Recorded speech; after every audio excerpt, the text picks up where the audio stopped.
Hi, welcome to Real Talk with ATA.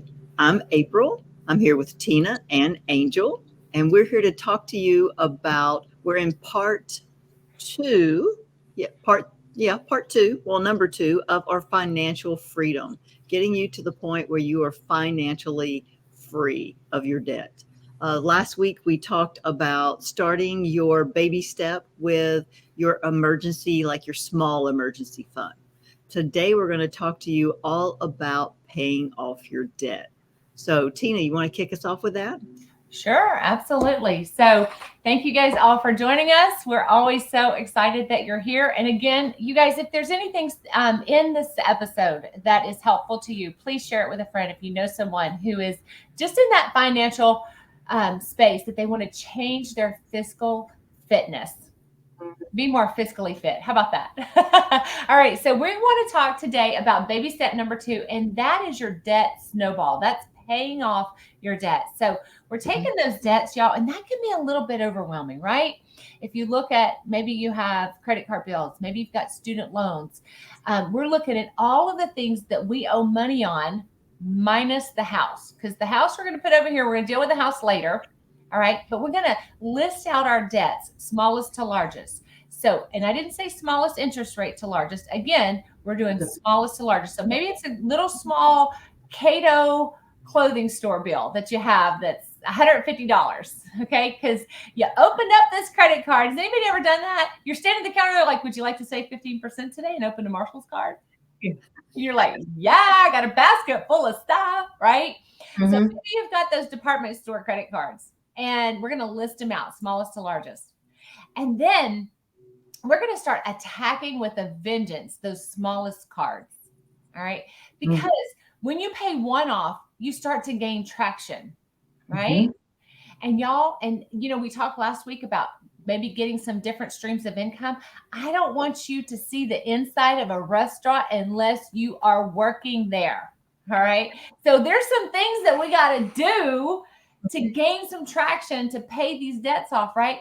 And then when you start getting that small one paid off, you're like, boom, baby. That's some traction. I'm ready to go. Now you take that money that you used to spend that monthly payment on, and you put that towards the next one. And then you just start paying those off one after the other. Just thought of a visual real quick. So I have my Best Buy card here, right? Ah, yes. Yeah, right? So I don't think you see the number. Let's make sure you can't see the numbers. Okay. But you paid that card off, and then yes, plastic surgery, baby, plastic surgery. Yeah.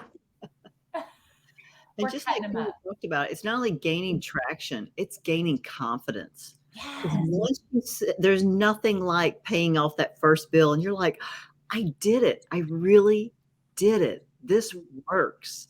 And then just the power of taking that, because you're still paying the minimums on the other ones. But now you take whatever that minimum was that you paid off, or, you paid off that first credit card, you're already spending that money. Don't go out and spend it on something else. Take it and roll it to the next one, and then roll it to the next one. And you are going to be unstoppable.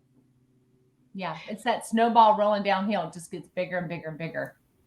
And it does. And you need to pay attention too. Are you accruing that interest daily, or are you accruing interest monthly?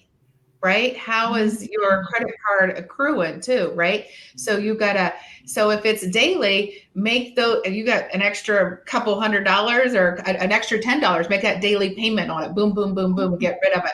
So go in and look. I had a friend that was like accruing daily. I'm like, I didn't even know they made those. Like I always thought monthly. No, somehow she'd signed up for a daily one. I'm like, oh girl, we got to get rid of this one while we're doing these other ones, right? So yeah.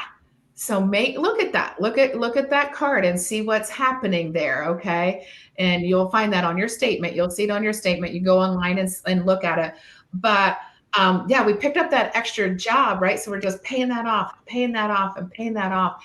And before you know it, you have financial power, not only freedom, you have power. Mm-hmm. Yeah. Absolutely. And, financial peace, right, is those are two words that don't necessarily go together, but we want to help you find the peace within that. Last week we talked about listing out our expenses because you have to be aware. So do want to go back to that just for a second. You got to be aware of what's going out. There is an app called Every Dollar that you can build a budget on, and it's free. Every Dollar. It's part of Dave Ramsey Solutions. And so it's called, say it again. No, you said it's called Every Dollar? Every Dollar. Every Dollar is the name of the app. And you can list out your expenses on there, and that's how you can create your budget. April talked to us last week about tracking that out. Just like if you're losing weight, you're tracking your food, right? And we're tracking our expenses. Well, whenever you have that budget, you know how much you have left over at the end of the month. Y'all, it should never be a surprise. It should never be a surprise. You should never get to the end of the month and go, dang, there's still 5 days left and I'm out of money. No, but when you get paid at the beginning of the month, setting a budget, and you can even use the envelope system. If you want to use a paper system, pull out your envelopes, right? And use an envelope system. And just make sure that every purchase that you're making, you're using now your debit card, not your credit card, because we don't want to accrue more debt. Right. And sometimes an envelope system, oh my gosh, how can I do an envelope system? An envelope system might be you just writing it in there because I know everything is online now, right? But it may be writing on that envelope and that you did that and putting that little bit away and going back to, again, what I wrote down earlier, because I thought it was so powerful when I heard this gal say this. She's like, if you save $27 a day for a year, you've saved 10 grand. That's powerful. Yeah. So that makes me think, Angel, what could you sell every day for $27, right? Could you put things on Poshmark? What's in your house that you could get rid of? Could you have a garage sale, right? I don't want to get out of debt, but what could I sell? I know. So y'all, think about that. So get creative. If you need ideas, get creative. Look around your house. There's some stuff that you need to sell. Put it on Facebook Marketplace. Yeah. Right? And when we start decluttering our house, we declutter our minds. And that's a whole nother episode. So.